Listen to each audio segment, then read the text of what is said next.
Delhi CM Arvind Kejriwal మధ్యంతర బెయిల్పై సుప్రీంకోర్టులో హాట్గా ఇరుపక్షాల వాదనలు జరుగుతున్నాయి. ఈ సందర్భంగా సుప్రీంకోర్టు కొన్ని వ్యాఖ్యలు చేసింది. ఢిల్లీ ఎక్సైజ్ పాలసీ కేసుకు సంబంధించి ఎన్ఫోర్స్మెంట్ డైరెక్టరేట్లోని అన్ని కేసుల ఫైల్స్ ను ఇవ్వాలని ఈడీని సుప్రీంకోర్టు ఆదేశించింది. మనీష్ సిసోడియా అరెస్టుకు ముందు కేసు ఫైళ్లను సమర్పించాలని ఈడీని ఆదేశించింది సుప్రీంకోర్టు. ఇప్పటికే కేసు దర్యాప్తు ప్రారంభమై 2 ఏళ్లవుతోందని, ఇది ఏ దర్యాప్తు సంస్థకు మంచిది కాదని సుప్రీంకోర్టు అభిప్రాయపడింది. కేజ్రీవాల్ పిటిషన్ విచారణ సందర్భంగా కీలక వ్యాఖ్యలు చేసిన సుప్రీంకోర్టు కేసులో విచారణ ఎప్పుడు ప్రారంభమవుతుందని ప్రశ్నించింది. ఇవాళ వాదనలు వినిపించిన ప్రభుత్వ సొలిసిటరీ జనరల్ తుషార్ మెహతా కేజ్రీవాల్ కు మధ్యంతర బెయిల్ పై వ్యతిరేకించారు. సీఎం అయినంత మాత్రాన కేజ్రీవాల్ కు మినహాయింపు ఉండదని వాదించారు. రాజకీయ నాయకులకు మినహాయింపు ఇస్తున్నామా, ఎన్నికల ప్రచారం మరింత ముఖ్యమా అని తుషార్ మెహతా ప్రశ్నించారు.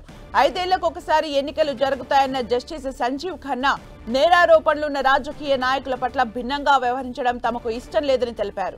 6 నెలల క్రితం విచారణకు పిలిస్తే సొంత కారణాలతో విచారణకు రాలేదని, కేజ్రీవాల్ సహకరించి ఉంటే ఈడీ అరెస్ట్ చేయకుండా ఉండేదని తుషార్ మెహతా వాదించారు.